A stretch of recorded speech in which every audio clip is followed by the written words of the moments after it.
വൈകുന്നേരങ്ങൾ ഭയങ്കര ഒരു പ്രശ്നമുണ്ട് കേട്ടോ. അതായത് ലഞ്ച് കഴിയുകയും ചെയ്തു, എന്നാൽ ഡിന്നറിട്ട് എത്തിയിട്ടുമില്ല. അതിനിടയ്ക്ക് വരുന്ന ഒരു വിശപ്പുണ്ട്. സഹിക്കാൻ പറ്റില്ല.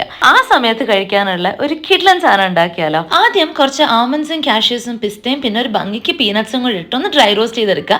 പിന്നെ കുറച്ച് സീഡ്സ് എടുക്കുക. Sunflower seeds, chia seeds, flax seeds dry roast ചെയ്യുക. പിന്നെ നമ്മളുടെ ഫൈബർ കണ്ടന്റ് ഒട്ടും കുറയ്ക്കണ്ടെന്ന് വെച്ച് കുറച്ച് ഓട്സും കൂടി എടുത്തിട്ടുണ്ട് കേട്ടോ, ഡ്രൈ റോസ്റ്റ് ചെയ്തിട്ട്. ഇനി എന്താ, ഇവരെയൊക്കെ ഒരു മിക്സി ജാറിലേക്ക് ട്രാൻസ്ഫർ ചെയ്യുക. ഞാൻ ഒരു 6 ഡേറ്റ്സും കൂടി ആഡ് ചെയ്യാനുണ്ട് കേട്ടോ. പിന്നെ കുറച്ച് ഡ്രൈഡ് ബ്ലൂബെറീസും ഒരു മധുരത്തിന്. ഇനി കുറച്ച് വാനില എസൻസ് ചേർത്ത് കൊടുക്കാം ഒരു ഭംഗിക്ക്. പിന്നെ കുറച്ച് കൊക്കോ പൗഡറും കൂടി ചേർത്ത് അരച്ച് പൊടിച്ചെടുക്കുക ഇവനേട്ടോ.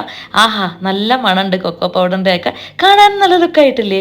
ഇനി നമുക്ക് ഇവനത് ഉരുട്ടി ഉരുട്ടി ഉണ്ടകളാക്കിയിട്ട് വെക്കാം. ഇതൊരു 2 ആഴ്ച വരെ ഫ്രിഡ്ജിൽ നല്ല സുഖമായിട്ടിരുന്നോളും, ഒരു പ്രശ്നവും ഇല്ല. നമ്മൾക്ക് ഇതൊരു പ്രീ പോസ്റ്റ് വർക്ക്ഔട്ട് സ്നാക്ക് ആയിട്ടോ അല്ലെങ്കിൽ എന്നെ പോലെ മധുരം ക്രേവ് ചെയ്യുന്നവർക്ക് കഴിക്കാൻ പറ്റുന്ന നല്ല കിഡിലൻ ന്യൂട്രീഷ്യസ് സ്നാക്കാണ് കേട്ടോ. അടിപൊളി.